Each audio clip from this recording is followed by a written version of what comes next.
It's Wednesday, March the 8th, 2017, and this is your Barbados Today afternoon update. I'm Emmanuel Joseph. Thanks for joining us.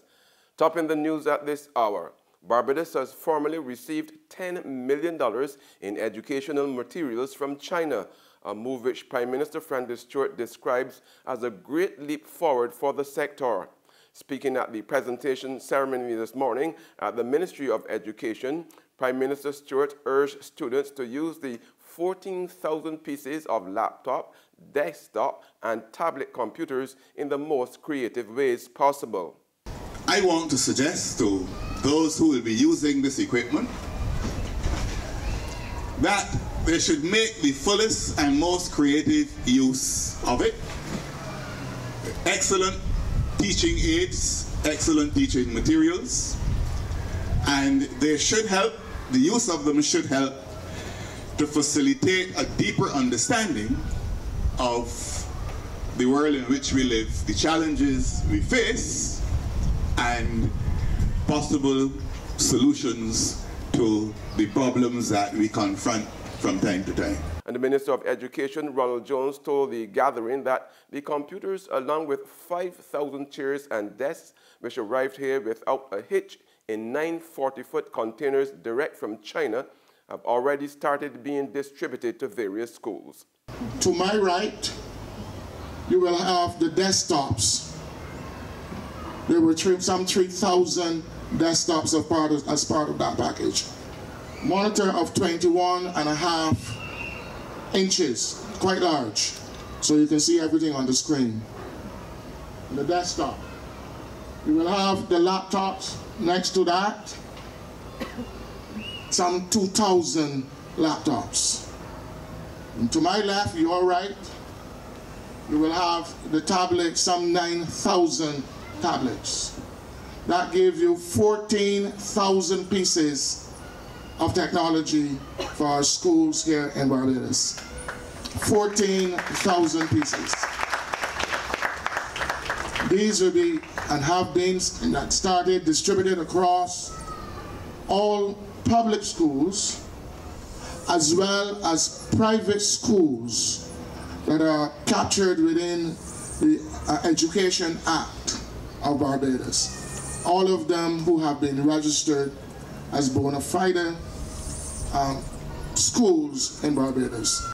As Barbados celebrates International Women's Day today, the National Union of Public Workers Gender Affairs Committee is lamenting that women are still considered as second-class citizens. Chairperson of the committee, Michaela Beckles-Jordan, says this is so even after years of awareness and acknowledgement of a woman's contribution to life, society, family, and work. She said empowering women in Barbados was necessary to bring about the ultimate goal of gender equality. Women have been taken to the streets of the city to demonstrate their right to equality of opportunities and pay. In her message, Executive Director of the UNDP, Dr. Babatunde Osemiyin, said that universal access of sexual and reproductive health was the key to gender equality. Sadly, she said, despite some progress, the world still has a long way to go to achieve full gender equality. In sports now, the ICC has confirmed that no charges have been laid against any player under the ICC Code of Conduct following the second test match between India and Australia in Bengaluru. Specifically in relation to Steve Smith and Virat Kohli, the ICC has considered both incidents in the context of this match and concluded it will be taking no further action against either player. ICC Chief Executive David Richardson says the council has just witnessed a magnificent game of Test cricket where players from both teams gave their all and emotions were running high during and after the match. There's regional and international news after this short break. Left, right, left, right, left, right, left. Let me step up, Corey fed up. Are we marching? No, Corey fed up. I am ready to march. Every day there is another issue that this government doesn't know how to solve. They keep piling on the taxes, but yet taking away your benefits. The roads, the water problems, the garbage pileups, the downgrades, the Prime Minister's silence. I am just fed up and ready to march. Fed up of them? Then step up if you're fed up. March 11th, from Jubilee Gardens. The march starts at 4 p.m. Get your paper. Only 225. 220 who? For what? That's the Bear Stare News. I don't read about that from Barbados today since last night. That can't only can't do. 220 who? The Barbados Today, news you can trust.